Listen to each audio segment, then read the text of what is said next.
You were late getting us. I don't know what happened there. I don't know what happened. Well, we're on here now. We're here. Hello. I'm Ernie Pack. Denise Pack. I'm trying to share this out. Sorry. We're Pac-Man Paranormal, and I don't know what happened to our intro video. It just quit right in the middle of it. They probably tired of seeing that same thing they've been seeing forever and a day. Yeah, we got friends that say they can make us a cool intro video, and yeah, they haven't. Where are your comments there, buddy? They're over there. Click on that. See? Look, we got all these people in here, and you haven't even got in here yet. Well, here we are. We're here. Start doing that because I'm sharing this. Hurry up and get done so we can talk. Go for it. Folks, we are here this week to celebrate Brian Paoni's birthday. He promised he'd be in his birthday suit. I'll sign backstage. Very disappointed. His birthday suit wasn't what I was expecting. It's not all it's cracked up to be. But but no, we're going to bring Brian on here in just a minute. We're going to talk about his book, These Walls Still Talk. We'll talk about how that book came to be. We'll talk about what's next for Brian, and we're going to debut the premiere of the book trailer for These Walls Still Talk. We got, and look at all these comments already. Hello, everybody. Got a lot of folks chiming in already.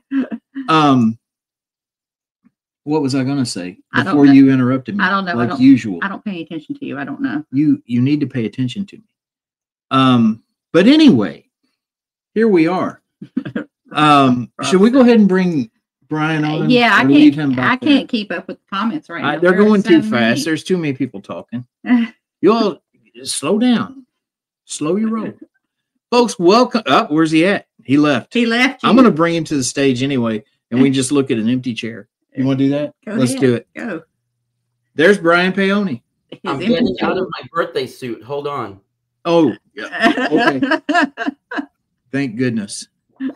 Oh, Matt, we almost saw you from the waist down there. You should have put on pants. Just saying. Well, how about if I take my socks off? Is that enough? I don't know. No, we're all good. It's all good. How you doing, man? Good. How are you? We're doing good. Doing good. Rob says Brian's already tired of Ernie. Rob needs to boot him. Who said he could come in here anyway? Everybody's doing you happy birthday over here. Everybody. You got 100 happy birthdays already. I feel the love. I feel the warmth. Well, so yeah, most folks know who you are that follow the Get Haunted Network. You are an author. You've written several novels. Well, let's just interrupt you. What's wild is just 4-5 months ago, not a single person in Get Haunted knew who I was. What really like he's agreeing. What humbles me, just like what I do not take for granted, is just how well receiving, Just what, Rob? Bad? Am I having some bad internet, Rob? He's a little glitchy every once in a while. We've already talked about that. He's going to be flopping different. Right. Let me try my hotspot. I bet you my hotspot's going to work. He's got kids on the internet, y'all. Y'all got to understand. He's got kids at home, and they're all playing games and doing whatever they do. So give him some space here. But but no, yeah, you were saying that all of a sudden you're like a celebrity here on the Get Haunted Network. I'm sure. Yeah, it was weird. It was, yeah.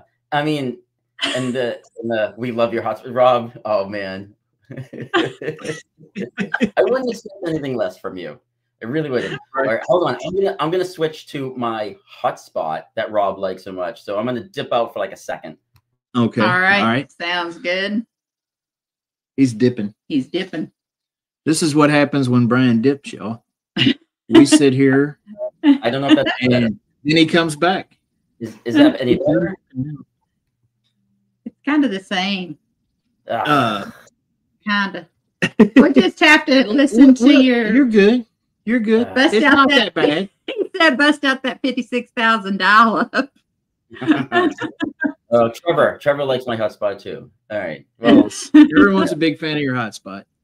Trevor has to say that because he's afraid I'm gonna, you know. There, look, he looks. You look good there. You're clear. Don't move. Whatever you're doing right now is working. Okay. I duct taped an antenna to my back. Good deal. Alan says, "Are you fully dressed tonight?" I'm assuming he's talking to Ernie because last night they wanted him to come on a podcast and Ernie was naked.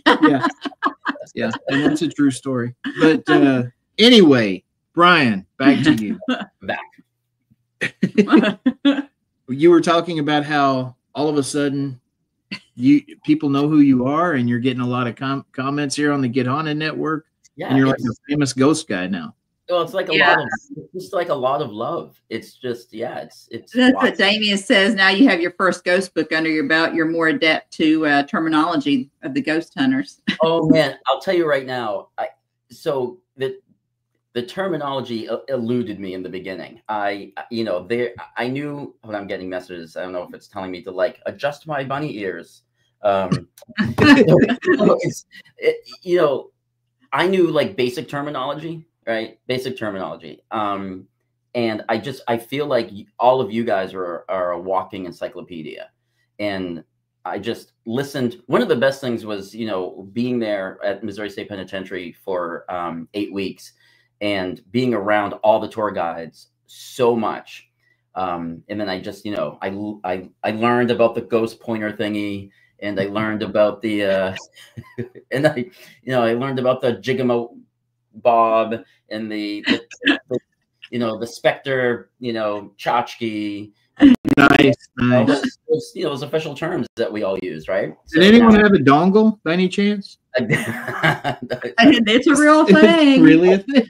I didn't before. People don't like to share their dongles usually. Yeah, people are very, very private with their dongles usually. Yeah, but it's a real thing. Let me just address this real quick. Trevor is asking why is the EPS ticker on? Because we are promoting Robert and Marie Murphy's equipment because they have sent us some for here at the house. We got a couple REM pods back on the mantle back there. Who knows? They could go off during the show. This excellent equipment. So we just wanted to do a little advertising for them.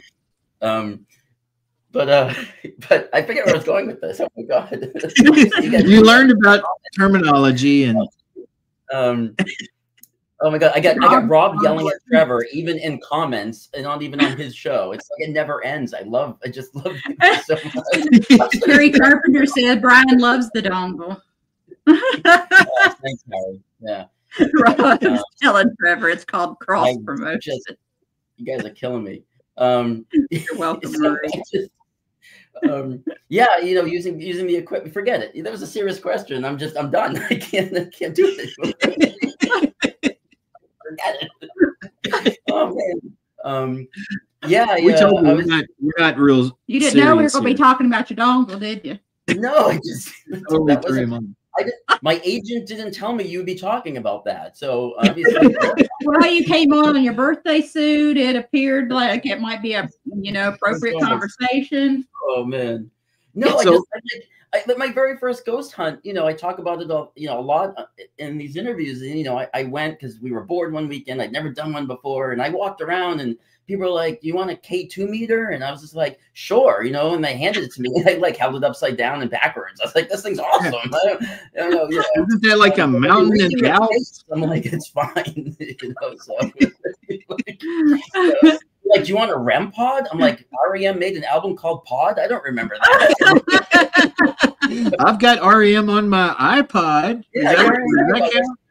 Thankfully, Google is my best friend because like Jenny or Lisa or Reese or somebody at the penitentiary would make a comment and I'd be like, I want to do that. That sounds great. Yeah, it would be good to have one of those in this room. I agree. Yeah. Anyway, that was that's talk about being thrown in the deep end. And I just wanted to write a book, and then I got sucked into the whole the whole world of it. So right now you've been bitten by the bug, right? To the point where I'm 60-40%. I'm contemplating driving to Pennsylvania Saturday to join Rob at the Harrisburg overnight investigation. I might it's close enough where I might take the DeLorean. So I don't know. If the weather's nice, I'll take the car. you know. Don't take the DeLorean if Rob's going to be there, because he'll demand that he gets to sit in it so that he can try to look cool. I'll let him drive it. I don't care. Rob can drive the DeLorean. Or Roberto might be. Yes. Did you see his eye makeup the other day? He was beautiful. Roberta. Yeah. But, well. I don't know. I feel like Rob's yelling at me that I just announced I might be going to Pennsylvania. I mean, just like I don't know. Maybe people will want to come. I don't know. Like, hang out. Yeah. I think it'd be cool. I'm sure I can think of a few people that might go. Yeah. I mean, yeah. Not me, because I'll be working for the next month. Thank you. I'd have to come without you. But, well, go. oh, So, I mean, you've on the Get Haunted Network, you have been on several podcasts now since you started the book, right? And I now feel like I have stock in it now. It's weird. What's that? I feel like I've stock in it now, but you know. Well, maybe we're stalking you. Yeah, maybe. But no. And you've talked about how the book came to be. You know how you did your first ghost hunt. It was a Get Haunted event. Well, there was a Get Haunted event that weekend. You came back for it. It was the next one, right? And then wound up spending 8 weeks there at the Missouri State Penitentiary, which is a place we have not yet been lucky enough to get to. That direction very much. We haven't done a lot out that way. Yeah. And it's a place that we want to go. And I've heard tons. Are you coming to the book release party June 21st? Well, it depends on if we get like invited or not, by anybody. I'll have my people call your people and see if all right, have your people call. I am his people, Brian. All right. And that means I'm calling you. Brian is his people. So there. But yeah, we'd love to come, honestly. Yeah, it'd be great to have you. If we can make it happen, we will. Yeah. Chapter 1, and then there was Rob. It was a dark and stormy Rob. It was pretty much. Oh, Lisa's in here. Oh, Lisa, I miss you guys too. If I'm missing anybody's comments, I'm sorry. There's so many. Lisa, the tour guides from MSP, and they posted a picture today. They closed up for the season today, and they posted a picture of my writing desk. It's still in the same spot where I wrote for the 8 weeks. So it's like, I feel like it should be enshrined at this point. I'm not quite. Yeah. They should just put a glass wall around it. They should put like a dummy of me in there on like a laptop. What's funny about that? We're talking about writing desk. If you were to ever decide you wanted to come here and write, guess whose desk we got here that you could actually sit at and write on? Who's that? General William Tecumseh Sherman. Oh, downstairs. Really? The man who won the Civil War. Basically. Yeah, that sounds like a whole bunch of Pandora's box I might not want to open. You might have a lot of people in Atlanta mad at you. I don't know, but you did burn the town. So you that's a good segue. That's a good segue because we've been kind of talking. We've been advertising tonight about debuting the trailer, which we're gonna do, but I've also been pushing out that tonight we might make kind of another big announcement, which have been only whispers amongst the community, I guess, at this point. So I guess we can go out and throw it out there. You guys, we had a conversation at the soiree. We did. I have had a lot of people tell me that this should be a series where each book is a standalone, right? So, like the Hardy Boys and like Nancy Drew and Goosebumps, right? This is the Goosebumps series, but you can read them all out of order and stuff like that. It doesn't matter, yeah. Right. So, you and I were talking, and you invited me to, if I was going to write a book to come to your house and write the book there, another on location writing. And I happily obliged. And I've talked to my editor, and I talked to some other people, you know, that I'm close with in the industry and other authors. And I basically have gotten a resounding, "You are fucking stupid. You don't keep doing this." You know, just like, you know, this was supposed to be a one and done thing, right? This was supposed to be a horror novel about a ghost hunt gone wrong in Missouri State Penitentiary. They welcomed me in to write the book inside Missouri State Penitentiary. And now it might be a series. And now I've got book 2 is going to take place at your location. You know, you've opened up your house for me to come with my laptop and stay in a place called the Murder Room, which again, I'm apprehensive about, you know, writing in the Murder Room. But maybe I'm not sure. But I do understand that, like, this is your home, you know. Missouri State Penitentiary, you know, their bread and butter are their tours, you know, are ghosts coming in from all over the country, guests coming in from all over the country, you know, to do it. But this is where you live. And I know you and I talked about that. One of my concerns was that I would potentially bring more attention to your house. You know, I would, you know, because, you know, and I wanted to make sure before we agreed to this that you guys were okay, you know, because I absolutely would throw my hands up and back off and be like, you guys going, "No, you know what, this is our house." But Ernie, you and I had this conversation on the phone where, you know, you said, you know, what, people are going to get on a plane to like drive by my house and look at it. Like, how much more, you know what I mean? It's, I get that. Right. You know, we've kind of gotten used to it. It's kind of, when we first got in here, we were kind of hesitant to really, we had a few people reach out that wanted to film, and we were like, yeah, we don't really know. But then people we knew personally wanted to do it. And it was like, we've kind of gotten a little more used to the idea. We've just kind of limited it some because we do live here. Right. But we would absolutely love to have you. And Rob slept in this room, so you need to ask Rob about his time here. I did. I heard the story from Rob. You know, I won't throw too much of his personal life out there. He, you know, because he does still sleep in his Scooby-Doo underoos, and I guess, he woke up and his Scooby-Doo underoos were missing, and he still hasn't found them, and he's really upset because we found them and they had like skid marks and it was terrible, so we just got rid of them. We didn't want to tell Rob about that. D, who wants to know if your dongle's going to be in the next book? So you guys are in Kentucky. Yes. So yeah, what's that? West Point, Kentucky. We're right next to Fort Knox, about 20 minutes from Louisville, Kentucky. Okay. So I GPSed it from my house. It's about a 14-hour drive. So I think, you know, what we would have to do is one of those things where where the Missouri State Penitentiary, I did it for 8 weeks, but I did it, you know, I was there for 2 or 3 days and I left, and then I was there because I was back and forth at a hotel because of the drive and you know, and everything. It would be one of those things where, like, I would take 2 weeks off from work, drive, write the book, you know, just basically, you know, cram for the exam and do it in one. Well, we're cruising around in the DeLorean.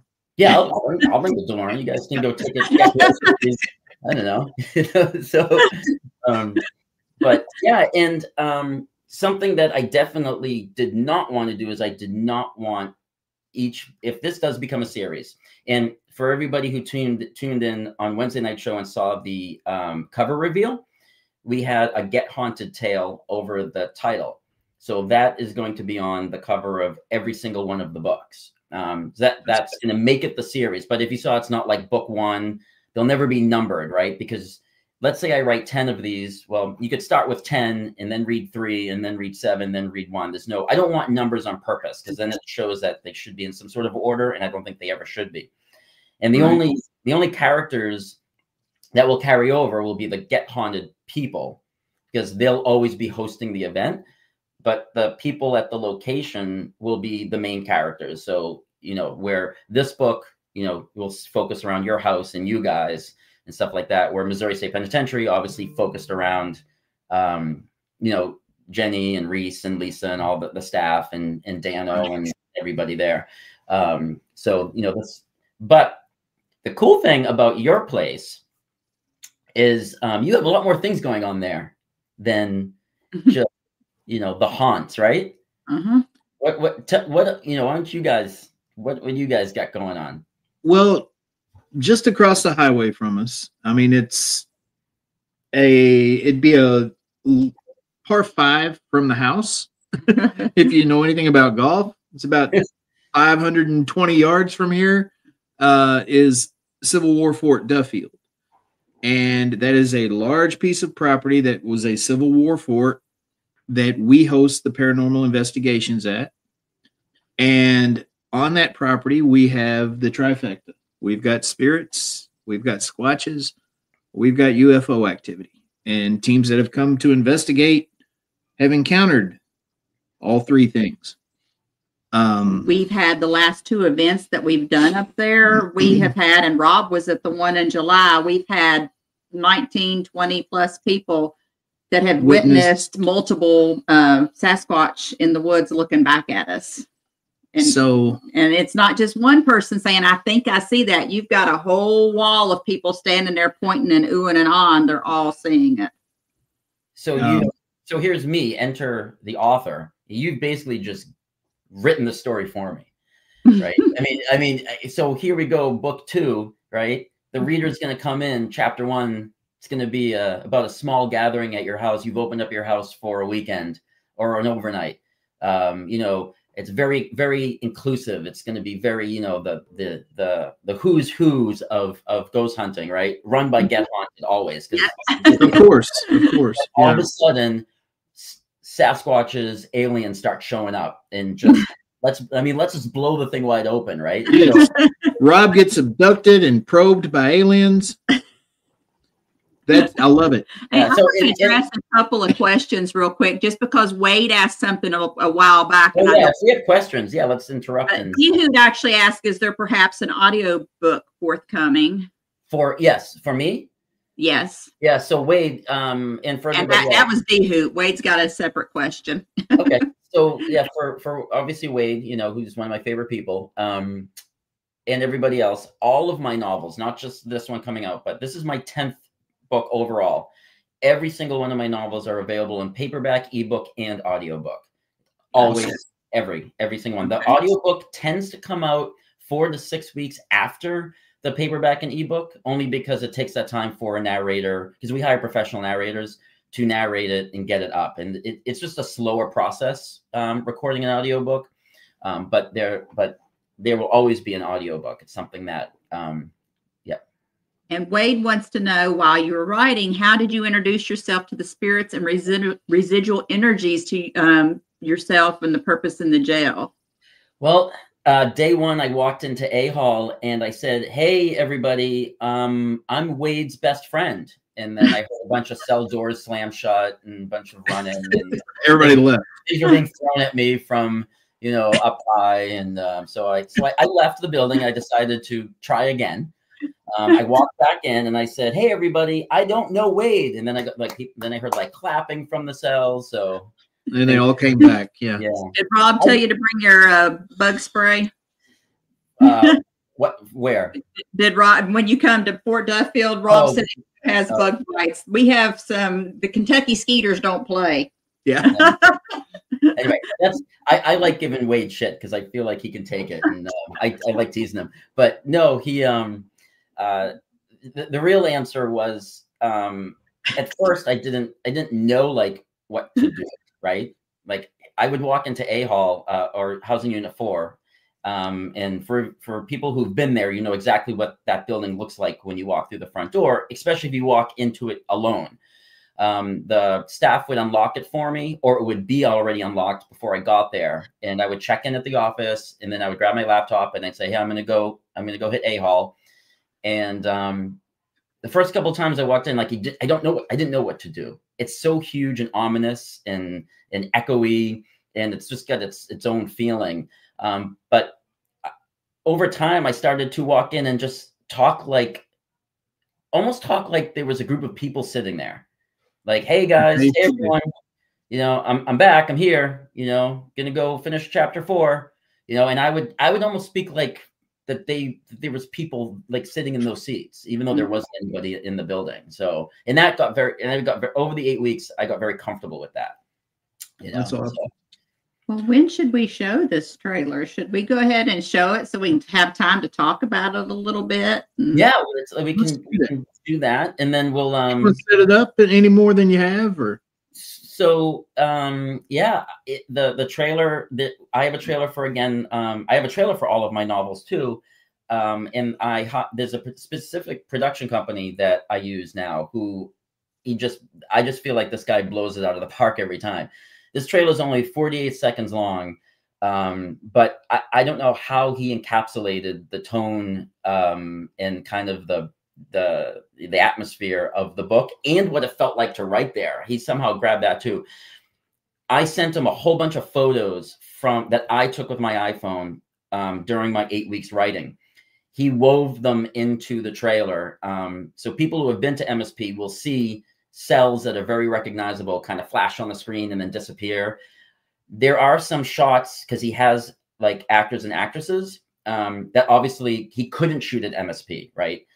So if you know MSP very well, I don't want someone to throw the bullshit flag and be like, wait, that's not an MSP. You couldn't get to MSP to film, right? So you're going to see shots of the main character is Hannah. So there's shots of Hannah supposed to be MSP, but of course those had to be done in what would look like an abandoned prison, even though those shots aren't there.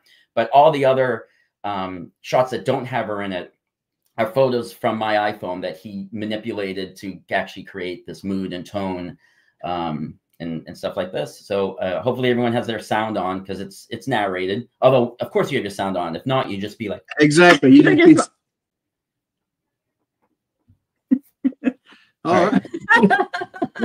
Well, anyway, folks, we're gonna play this. I am, we always talk about how we're technically challenged, but I think I've got this figured out, folks. So, without further ado, here's the world premiere of the trailer for These Walls Still Talk. After Hannah steals a possessed piece of fabric from the Missouri State Penitentiary on a drunken dare, she resolves to return the item during an overnight phantom hunting event at the prison hosted by Get Haunted. Going from one creepy location to another in the dark hours, Hannah watches her best friend, Christian, experience increasingly spine-chilling incidents, one after the other. And when she can't remember where the object belongs and tries one last cell, a vengeful specter refuses to let them leave. She may have walked in, but will she walk back out with her life?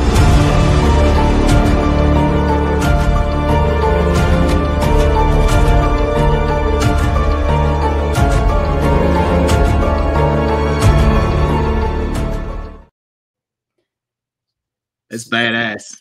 So you missed like the first 4 seconds, which is the shot that Reese, she's on here. She's one of the tour guides actually gave me because the camera pans up the front of the entrance and then it kicks in. So not play. It didn't. It played, but we watched it on this end. Oh, so on my end, it cut in right when there was already narrative happening. So maybe I don't know. Did everybody else see the first little part of it? Huh. Well, we're gonna play it again here later in the show. We'll see if it works. Yeah, right. I mean, we did see it on our end. I don't know. Okay, then maybe everyone else did. Yeah, that's fine. Yeah, but, a lot of rave reviews over here. Awesome, very cool. Chills, amazing. I can't even keep up. Okay, then maybe it was just on my end, but maybe because I'm in the show, there was like a delay. Maybe might have been. Yeah, might have been. Okay. But he will be posting it on his sites after this show.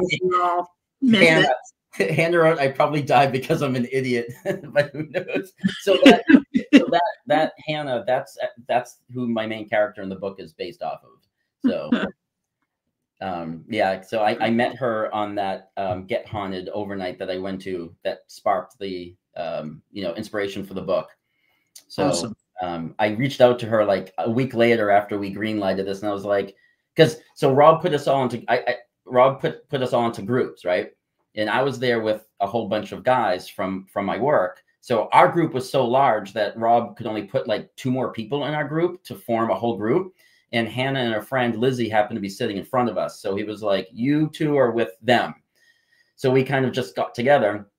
And we were in the gas chamber. One of the guys I was with was inside using a spirit box. And Hannah had gone in first to do it. And when she came out, the only spot that she could sit at was in between the 2 chairs. So she couldn't see into the gas chamber to see the next person. Like there's a column.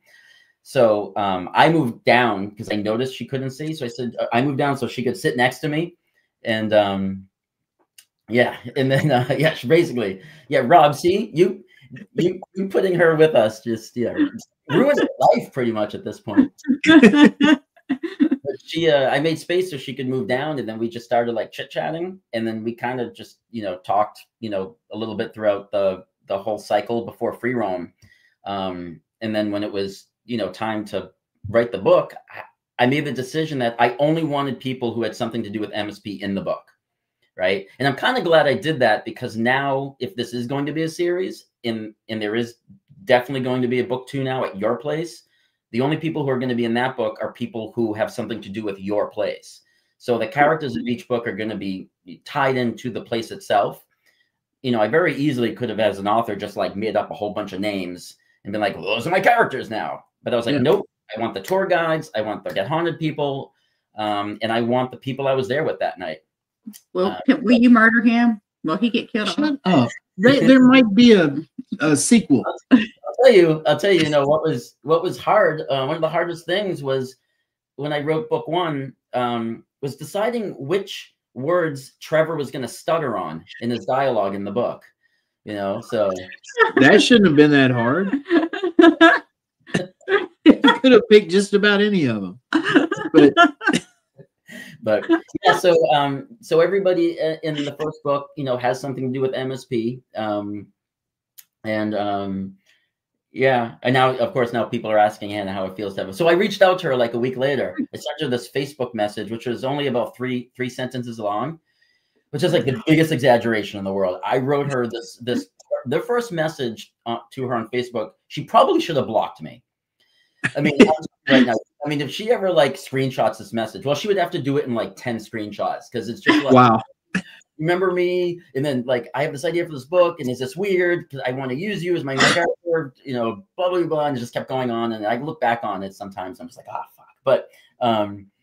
But she was like, yeah, that, you know, I wrote her like, I think, you know, a 2,000, 3,000 word message. And she replied with, yeah, that sounds awesome. Right. Just like, awesome. At least it wasn't just one of these. Yeah. Or yeah, right. She actually just thumbs up the whole message. The little one down in the corner, not even the big thumbs up. Yeah, right. It's the small one, right? So yeah. Me and started talking, you know, I wanted to, you know, characters need to have some depth. They just can't be cardboard cutouts, right? Oh, look at, she remembers me because I'm from Salem, Massachusetts. If that's we love our favorite Salem, places too. yeah. Yeah, so I'm born and raised in Salem, Massachusetts. I lived there until I was 30. So the first 3 decades of my life was spent there. You know, so now that I don't live in Salem, like when you live in Salem, like it's you live in Salem. Everybody lives in Salem, right? It's just where you live. Yeah, it's where you live, right?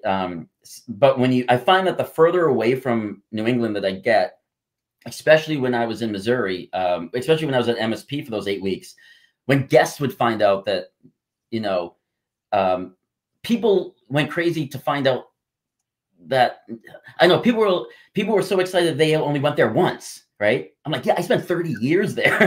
Like, you know, my life. So, you know, that was always interesting to have that reaction, because I always had to like check where I was. Oh, that's right, you're not here. You know, oh, Dano's here. He's one of the tour guides. Cool.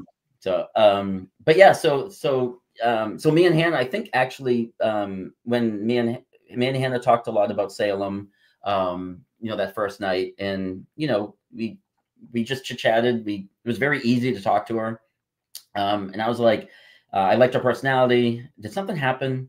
I'm not staying in that room. There's somebody on the other side of the door, it sounds like. Yeah. And you guys are home alone? Yeah. Yeah.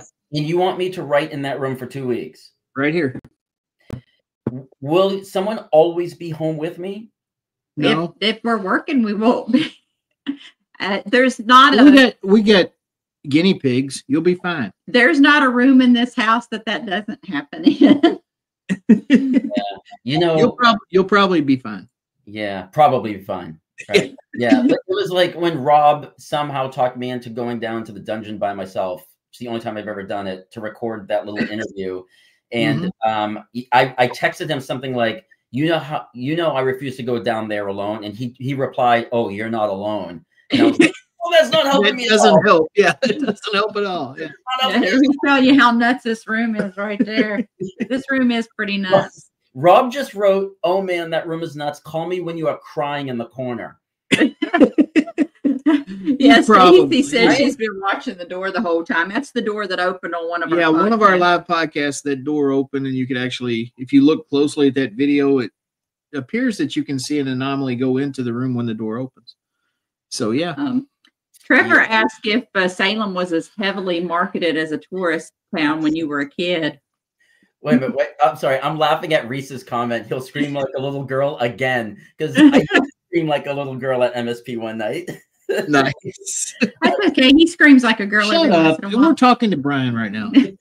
This isn't about me. Wait, I would say it was heavily marketed as a tourist town where you were a kid. Salem, I'm going to say that Salem always drew in stuff in October. But I feel like it was somewhere around like the mid to late 90s, and maybe when like the first Hocus Pocus movie came out. Yeah. There was some. You know what did it? I don't know if you remember a movie called The Craft. Yes. So I remember when that movie came out in the theaters, like the next 2 or 3 Halloweens, I remember being like, why is Salem so much busier? Right. And then it just kind of, so somewhere in the mid 90s, we had this, like, it just really kind of plumed. And then, gosh, and then we had a point where my mother, I don't live there anymore. I live in DC now. They said, because I moved out when I was 30, but my mother texted me and said that this Halloween, 1.2 million people. Wow. Yeah, we've been to Salem twice on Halloween, and it was wasn't that bad, I didn't think. But we always we get out of the city before it gets dark. Yeah, before dark. We do the witches circle over at the Commons, and then go back to our motel in Danvers. Well, Danvers. Yeah, Danvers. But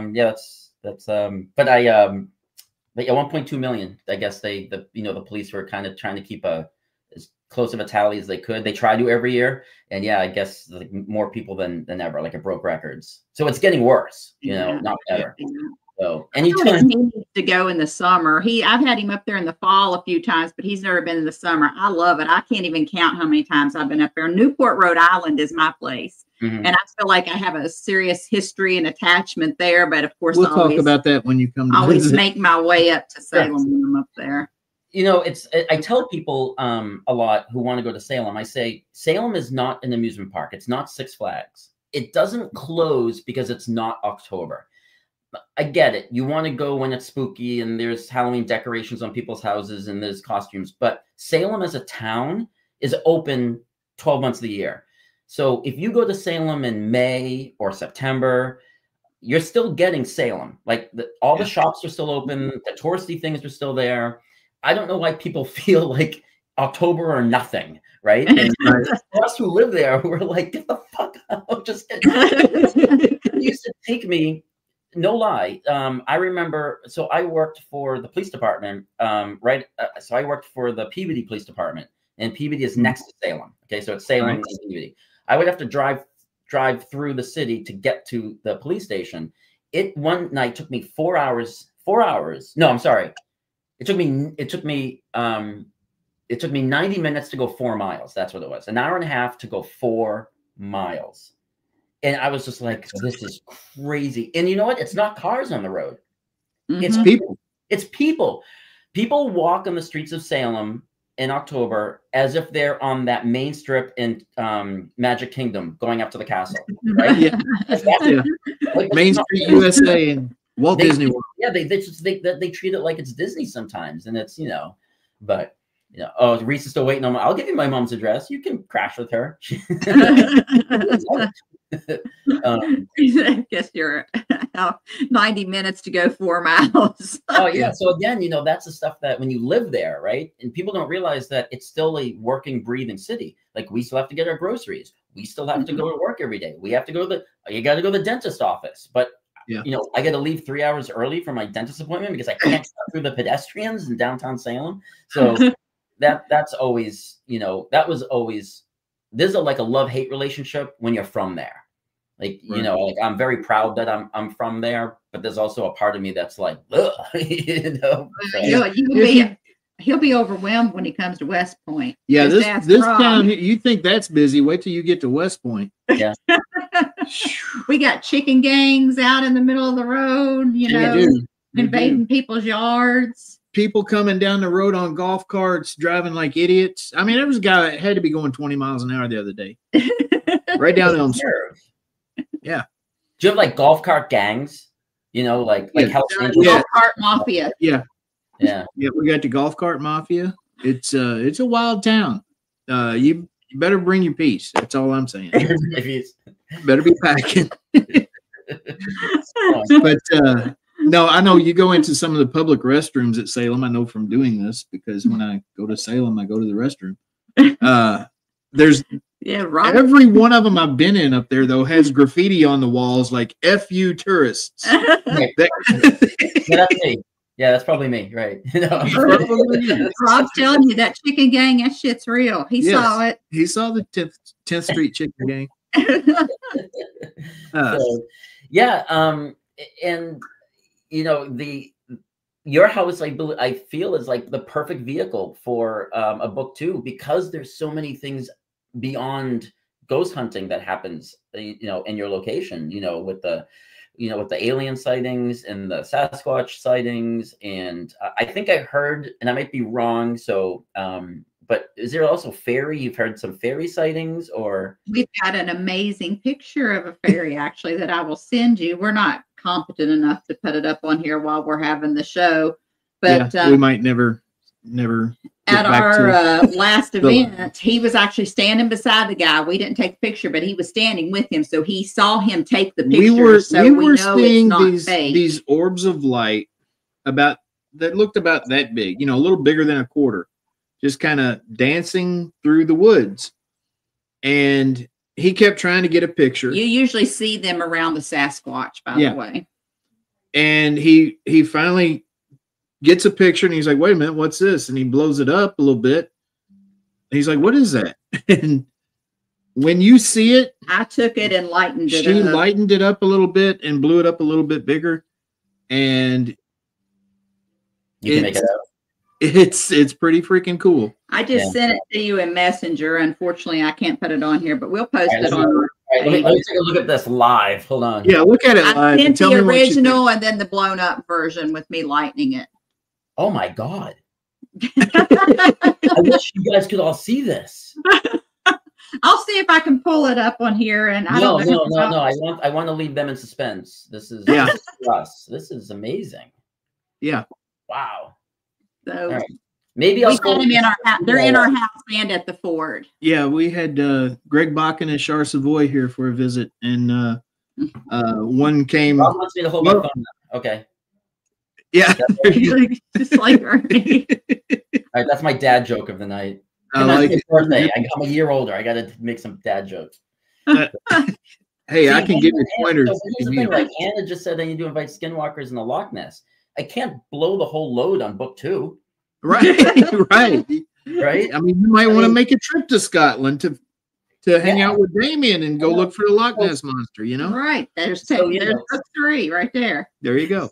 So, like in all seriousness, though, like I was talking to Trevor, which is not always the smartest thing I found out, but I was talking to Trevor at the soiree about turning this into a series, and I talked to you about book 2, and Trevor was like, "Hey, let me preface that with something. If this is going to be a series and this is going to go beyond a book 2, which I'd love it to now that I've kind of committed to doing another book, I don't see why I can't. I don't ever want to do 2 of the same types of locations, right? I've already done the prison penitentiary thing. So I don't want to have I don't want to do another book at a penitentiary. I'm doing, you know, book 2 is going to be at your place. So obviously going to stay away from, you know, what encapsulates your property. So if I'm on the hunt for other things, maybe like an asylum or maybe a church or shit, I'm from Salem. I can go back maybe in a funeral home, right? There's all these different things. But something that Trevor said, that he lives near, I think he says, I don't know, maybe he'll speak up. He either lives near or knows about a cemetery that has a ton of folklore steeped in it. A very, very old cemetery in Kentucky. Maybe he'll. Would it be Casey Cemetery, Gates of Hell? No, I don't know. But if Trevor's watching, maybe he'll put it up. But I was thinking, wow, book 3. What if the whole book takes place outside, right? Because book 1 takes place inside the Missouri State. It takes place in the 4 buildings of MSP. My book with you is going to take place inside your house and then in the wood line and stuff. But what if an entire novel takes place in the cemetery? You know, so that's something good. There is a part of, so if you want to go back up to Salem, Lynn, Massachusetts touches, maybe a cave. A cave would be amazing. Honestly, Anna over the Bell Witch Cave. Yes, right. That's right. They could do that. But here's the thing, though. Because MSP let me stay there and write book 1, and you're letting me stay there and write book 2, I clearly can't write any of these books now from the comfort of my own home, right? I mean, I've set a precedence. I have to, right? So there's a way to do it now. Yeah, I'm gonna have to find places that either I'm allowed to be there because it's public, or I get in touch with somebody who allows me to enter to write, right? But there's in Salem touches Lynn, Massachusetts, and Lynn Woods is very famous in the area for having some really dark corners in it. My sister, Alicia, who flew out to MSP for a weekend while I was there. So a lot of the people and all the tour guides know her. Hannah met her. Hannah spent a night with her. We went out to brunch the next morning together. So a lot of people got to know my sister that weekend, which was really cool because, you know, I'm close to my sister. I love my sister. And she's actually a character in the first book. In Lynn Woods, she had a crazy paranormal experience of something following, like physically, like trailing her. And there's all these weird folklores about Lynn Woods. So in my brain, I'm like, well, a whole book can take place in Lynn Woods, right? You know, and I can use, like, you know, with the story that happened with my sister and, you know, and stuff like that. So it's like, you know, it's like, I think Hannah wrote, it's endless, right? I can keep, you know, a haunted battleship. If I can get onto a battleship for, you know, you know, I mean, honest to God, I really need 14 days. I can't write a book first draft shorter than 14 days. I just can't, because then I'm just rushing it, right? So, you know, at MSP, I was there for 8 weeks. But because I wasn't there every single day, I was there a total of 17 days.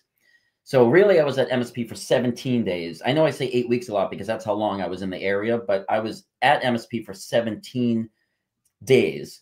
But I wrote 2 drafts over those 17 days. So if I can get to a place and just write just the first draft there, I can probably do it in about 10 to 14. So, I mean, MSP was good because I got both drafts done there, you know, so. Yeah. Wade's asking a question here. While writing the book, did you have the experience of recognizing the same spirits based on location in the jail? While writing the book, did you have the experience of recognizing the same spirits? You mean like the same? So I in cell 43, I don't know if this is what he's asking, but I'll talk about what Hannah said. Hannah even wrote, yes, Wade 43. I didn't even see that. My writing desk was in a spot in A Hall in Housing Unit 4, where if I looked straight up and just a hair to the left, I was looking at cell 43. And my Ghost Tube app, on like, I don't know, the second weekend I was there, you know, said like, you know, who are you? And I said, you know, oh, you know who I am. I'm Brian, you know, the author who's writing the book about the place. And I would be like, who are you? And it said 43. And I looked up and I was staring at cell 43. And I was like, well, fuck me. Okay. Well, that was like my shit moment, right? So I, oh, this was the night that Duncan was working. This is the night that I screamed like a little girl and he heard me. So this whole ties in now, right? So I was like, you know, you talk out loud, to, you know, and to the Ghost Tube, and it answers, and it kept saying things. And I kept a diary too. Kept a very detailed diary, and we're publishing the diary at the end of the novel as the author's note. So, you know, when the novel ends, you know, end scene, curtain drop, turn the page. Now it's my diary of, you know, now we switch into real life, and we're publishing the diary with the novel. Cool. My editor was like, how can you not? You wrote it, you made a diary. Like, how do we not publish that? Right. So, yeah, Reese, we all heard you. So, but this particular night, like it kept saying things about like, come up. And then it was saying like book, and then come in and let me see. And I looked at Duncan and I was like, I think the guy in 43 wants me to go right in there. And Duncan's like, well, why don't you go right in there? I was like, I don't, why? I don't know why. I'm really comfortable here. All my stuff is here. But and this was nighttime now. And they were, the ghost tours had come through, and they were on their free roam ghost hunt, right? So the ghost tours are they're very structured. You know, they don't let the guests wander. You go building to building as a group, stuff like that. But, you know, free roam is just, hey, yo, fuck it all. You know, we'll be outside, you know, and you guys just do whatever you want. You know, nobody close a cell door and you'll be fine. So, but it was just like coaxing me up to 43, and I got in there and I sat on the cot, and I felt so welcomed, like warm. It was weird, right? And it wasn't even like nothing touched me. There was no physical at all, but there was this really sense of whoever was in here was just very curious about what I was doing and was very positive and wanted to know. It was like, you know what I mean? Yeah. The rest of my time there, I kept hitting 43 because I felt every time I went in there, it was like going to like an uncle's house that you liked hanging out with. You know, there was just this energy in there that I was very comfortable with. Right.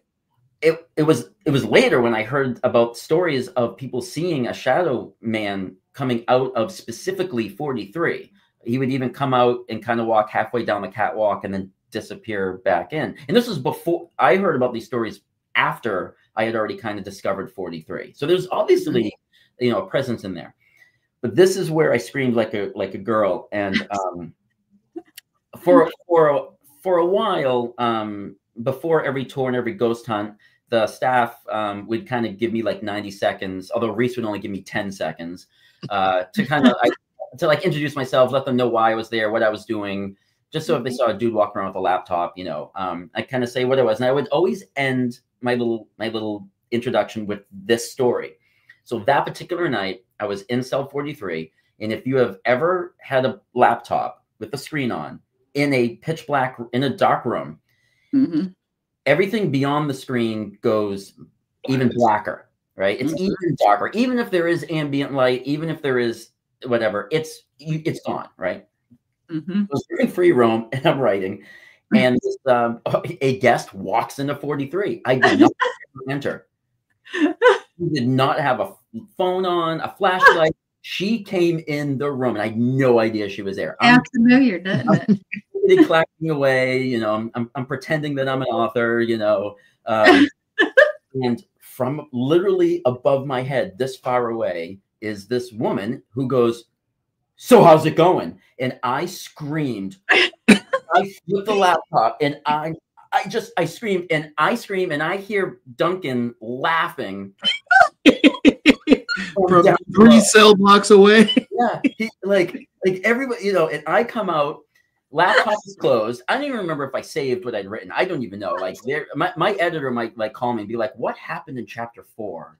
Because there's like a whole bunch of like HBTRVE 3, 4, 5, 6 exclamation. I'd be like, yeah, you don't. WTF, WTF, WTF. And don't worry about that. So I come out and the laptop's closed under my elbow. I go down the stairs and I sit next to Duncan. Like he's in the front row because he has the I believe that night he had the LED grid up to, you know, to catch shadow figures.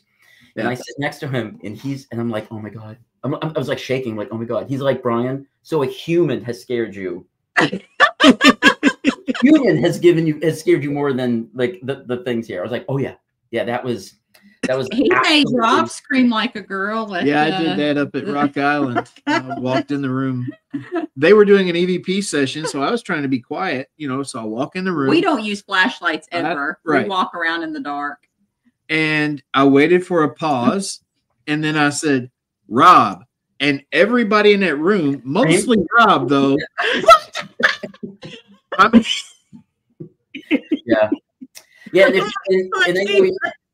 I know you guys have never you guys haven't been at MSP yet until you go on June 21st of next year for the book release party, which is a great time to plug. Hey, everybody who doesn't know, the big These Walls Still Talk book release party is going to be at Missouri State Penitentiary with Get Haunted hosting. We are doing a 8-hour overnight ghost hunt. There's going to be prizes, games, merch, food. I'll be there, a whole ton of books on hand to sign. Rob just put the link to the tickets in the chat. We are limited to only 100 tickets. This is one of those things where we had a Zoom meeting with Sheila, the prison boss. And, you know, she said 100, that's it. We're capping it off. No more. This is one of those things where, you know, when you hear that thing, like, you know, tickets are limited. And then when they hit the limit, 25. We just added 30. No, we were basically told, like, she was like, no, you guys get 100 and that's it. It's over. Yeah, Rob will be signing Rob's. But so we've already sold a bunch of tickets. So they are going. If you guys, you know, please grab your tickets. And we're doing this right now is early bird special. January 1st, the price of the tickets are going to go up. So if you click that link, you'll see you can buy your ticket right there. And I have we got a bunch of ideas for events, activities through the night that we're not even advertising. So if you buy your ticket, my goal is that when you show up, you're going to leave and go, wow, that was so much more than they even advertised. I really want that to be the thing. We've been a part of a few Get Haunted events, and I gotta say they put on a first class operations. Ego too much. Mostly due to Danny and Sarah. But let me just throw out real quick. It's 8:59. We can go for a few more minutes, but be sure that everybody knows that Julie Rose is getting ready to come on with the Esoteric Exchange. Tonight's her first night of her show, so I want people to know she's coming on too, so they don't if you miss her because of us. Tune on in and watch that if you want to.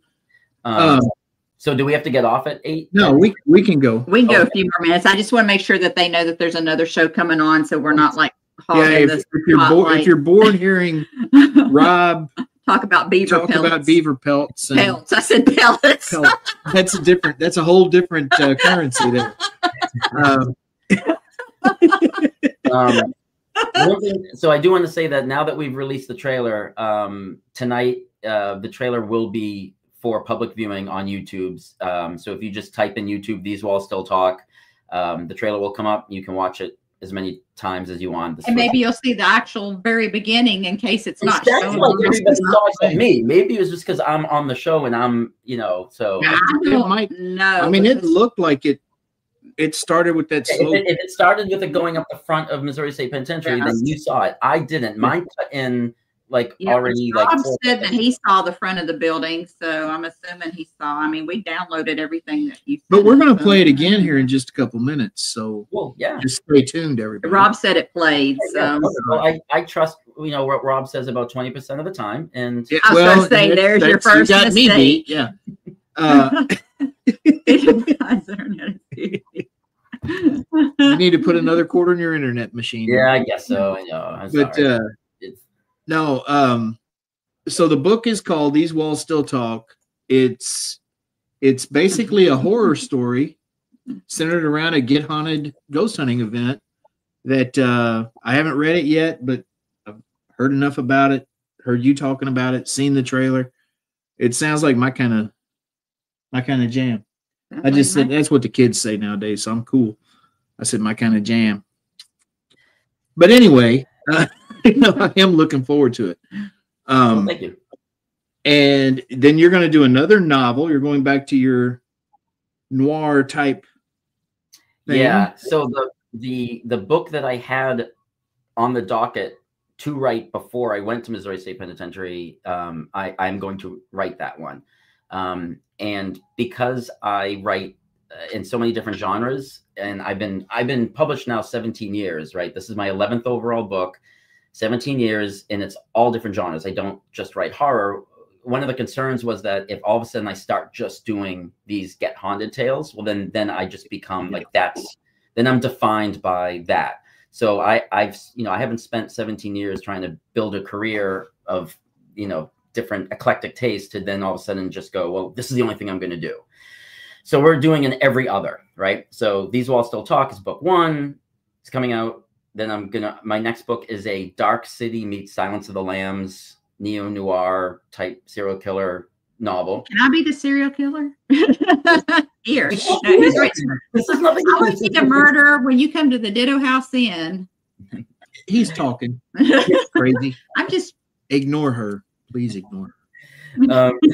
So that book will come out, and then I'll do Get Haunted Tale book 2, which will be at your place, and then I'll go back to writing something else, like something completely out of these book series, and then I'll pick my third location. So we're just gonna go back and forth. That way, there's still always something coming out that has nothing to do.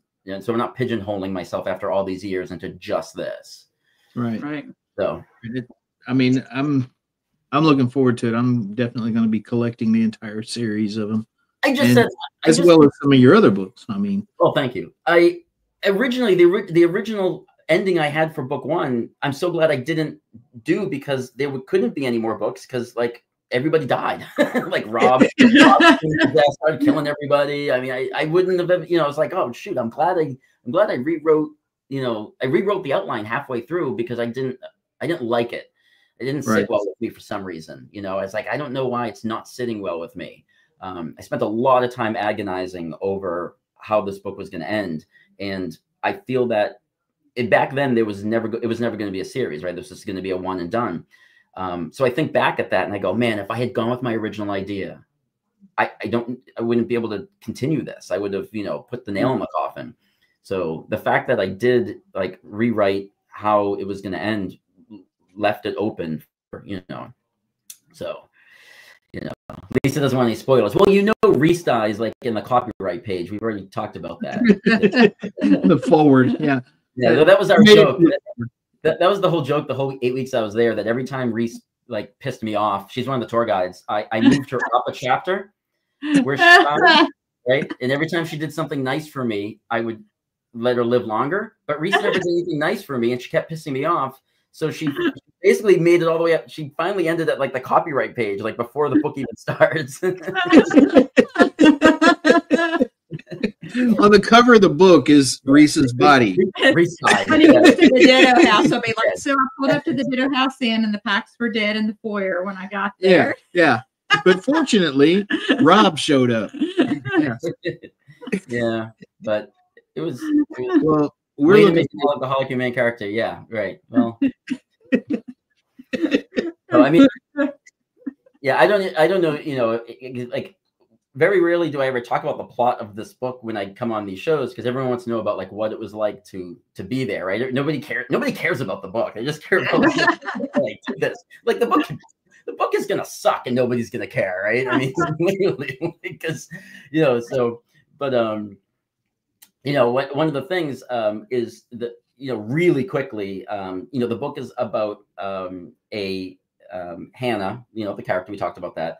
And some of the things about her are true to life, and some of the things are obviously fictionalized, right?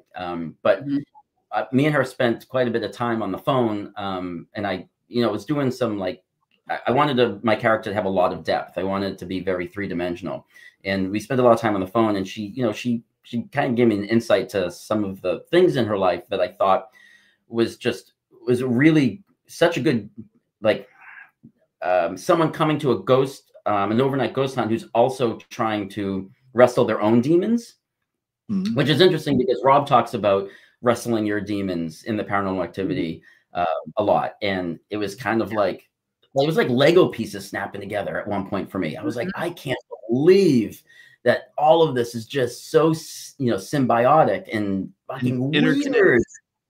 It was just so weird how it all like interconnected. Again, like I talk about serendipity, and it was just like there wasn't any piece forced in this whatsoever between the staff, MSP letting me right there, meeting Hannah, her story being almost like her real story in real life, like handing it over to me on a silver platter, and then learning about like Rob's personal life. And I was just like, my God, like we can't make, it's like lightning in a bottle. You can't make this shit up, right? Well, we have a lot to give you when you come here that I think you'll be able to work with. Oh God, no, yeah. So really quickly, the book is about Hannah, the Hannah character. You know, this isn't Hannah in real life, but the Hannah character goes to MSP on her 21st birthday. And she's drunk. She's an alcoholic. And so she goes and she's absolutely intoxicated. And on a dare, her friends dare her to steal something from one of the cells. And she does. She steals something from one of the cells and goes home. But she takes with it a residual haunt. So for the next X amount of again. You're getting super pixelated again. Oh, I'm sorry. I can switch again. That's okay. I just didn't want you to keep talking. Everybody just see like teeth. Yeah. Oh, is that what? Let's see. Stand by, folks. He's telling us all about Hannah being evil and stealing something from a haunted location because that's how she. Is that any better? Let's see. We got to let it catch up a minute because you're still a little frozen. Let's see. They're not really. Nope. Okay. You look pretty scary. I mean, that'd be a creepy character. Yeah. Well, people say about me anyway. What happened to my hotspot? That's weird. Hold on a second. I mean, we hear you just fine. You just have a, scary face, right? Scary faces are fun. We met Brian in person. He wasn't all that scary. He wasn't that scary. He wasn't that scary. Not that scary. I mean, he's pretty scary, but not that scary. But let's see here. That's better. A little bit, yeah. It's not. Yeah. Well, I mean, it's never going to be perfect with what I get to work with. So, so that's just his face. Yeah, Reese, no, see? Oh, if I could. This is why Reese got killed. If I could move you further than the copyright page, I would. But so while she's there, she steals something and she starts getting this residual haunting, and now she's sober and clean, and she goes back on an anniversary of her sobriety to return the item that she stole. The problem is the item that she stole, it has the spirit of an inmate in it. Well, if you are an inmate and you escape prison, would you want to be brought back? No. So half of the book is the spirit that's attached to the fabric not wanting to go back. But at MSP, there's the 7-foot figure. They call him Big Boy. In my book, I made him the warden of all the ghosts. Well, if you were a warden and you had an escapee all of a sudden be returned to you, would you let them leave a second time? No.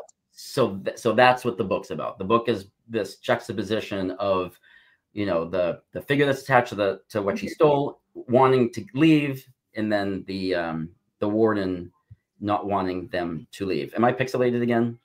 I'm hearing voices in the hall, and it sounds like somebody walking around. I'm just going to go check that out real quick. Yeah, why don't you do that, and I'm going to cancel my trip to your place. Yeah, the next book will be. You want me to write in that room? You guys have been on this show for 71 minutes, and you've had like 12 things happen to you, and you want me there for 2 weeks to write?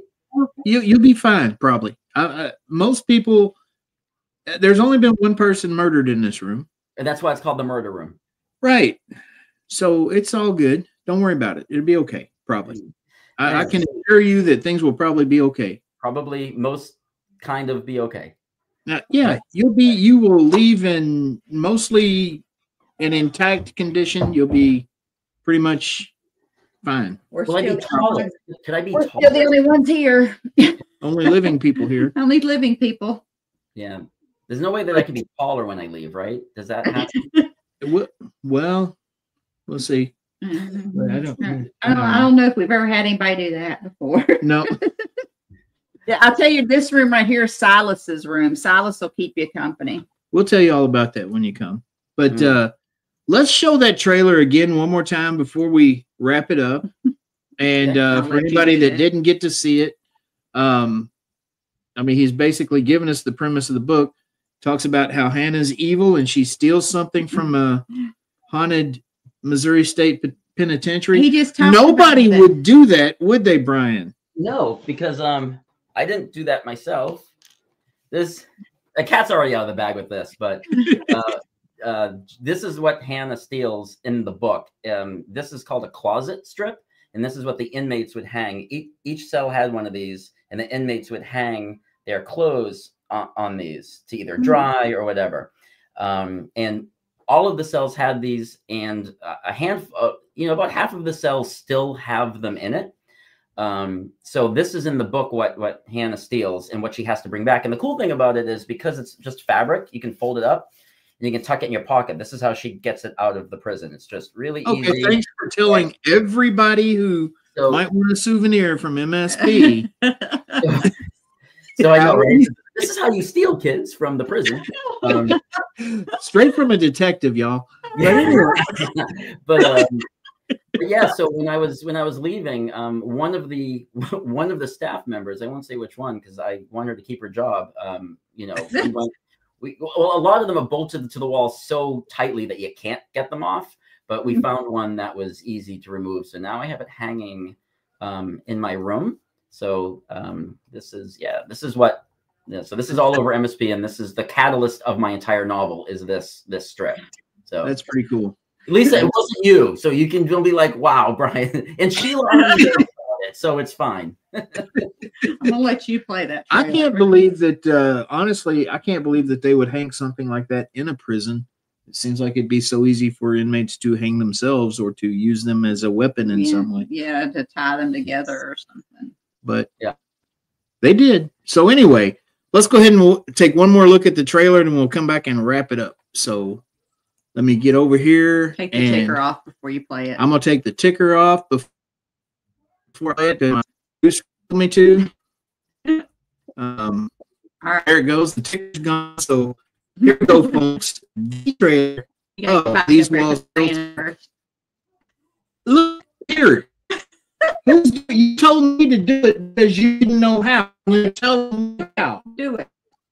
This is why our show is so much fun for me every week, y'all. Anyway, here we go. These will still talk. Brian Peony. After Hannah steals a possessed piece of fabric. It should be playing. After Hannah steals a possessed piece of fabric from the Missouri State Penitentiary on a drunken dare, she resolves to return the item during an overnight phantom hunting event at the prison hosted by Get Haunted. Going from one creepy location to another in the dark hours, Hannah watches her best friend, Christian, experience increasingly spine-chilling incidents, one after the other. And when she can't remember where the object belongs and tries one last cell, a vengeful specter refuses to let them leave. She may have walked in, but will she walk back out with her life?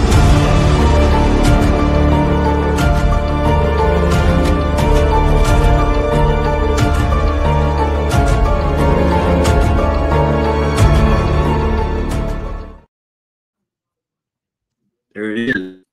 So when we to purchase this book at Amazon or Barnes & Noble? So, like I said, we're having the big book release party. The big launch is there at the Missouri State Penitentiary, June 21st. So, I don't know. Stores from there also. So it looks like we lost your connection, or it might be me. I'm not sure what's going on. I see. I don't know if Rob can drop the link to the tickets to the book release party again. Let's see here. Back here. I don't see him here. I don't know if he's in here. He might have went over to the other show to help them, but here's the link up here again. There it is. Are you there? Yeah, I'm here. Okay. Better? All right. Okay. Yeah. So I think Rob just dropped the link to the there. Okay, so people are dropping it. Yeah, so the book that's gonna be the big release, right? And we're gonna do a full-blown overnight hunt. It's gonna be crazy. And then the book will be available. All of my books are available, like I said, ebook, paperback, and audiobook in every bookstore in the US, the UK, Canada, Australia, some in some shops in Italy and Germany. So yep, that's the distribution contract that I have. So yeah, so people over in the UK, hey, you know what? If there's anybody in the UK that has some haunted locations that, I'll fly over and stay at. Damien, Alan, hello. They're in here right now. They can help you. Yeah. Anybody who wants to invite me into their place, to write, I'm pretty clean. I'm pretty quiet, except when I scream. So. Don't put the cart in front of the horse, though, because you might not survive the murder room. Oh gosh! Oh my God! Will you stop it? Like, I'm rethinking this whole. No, I promise. I think you might be okay. Pleasant. They're all pleasant here. They're just very loud. Like they're not shy at all. Yeah. All right. Well, I'll tell you, like, it's funny because, I think because it was such a routine for me, I showed up at MSP every Friday at like 4 p.m. I left MSP every Sunday morning, usually around 3 a.m. because it was for those 8 weeks, there was always a routine. I wondered if they started to like recognize the routine, and they, because I felt like they were sometimes waiting for me. Like when I would show up, it felt more active, like, oh, you're here. Like, oh, so, that was interesting to see how at first they were curious. And then I was like, then they really didn't care as much, but I also felt like I just became part of the structure, Yeah. Right. Which is kind of cool, Well, that's how you get the best activities, when you just kind of become part of the environment. You're not sticking out like a sore thumb and shining a flashlight everywhere, and No, and I tried not to. How did you die and all this, Yeah, and when I was writing, I just had like the glow of the laptop, really, and there was a lot of times I couldn't see the rest of the building in front of me because the glow of the laptop blacked it out, right. And I would only turn the flashlight on if I heard something or something felt weird, right? But I didn't like keep my flash on while I was writing, so that was, we did have a bat in A-Hall, and Reese named him Barney the Bat, and I do thank him in the book. And there was a lot of times when it was just me and him. We're the only two, carbon-based life forms in A-Hall, and he would be chirping away up in the corner, he'd make these little chirping noises, and I'd be like, hey, Barney, except he dive bombed twice while I was in there, which like terrified me. And I was like, oh my God. I get it.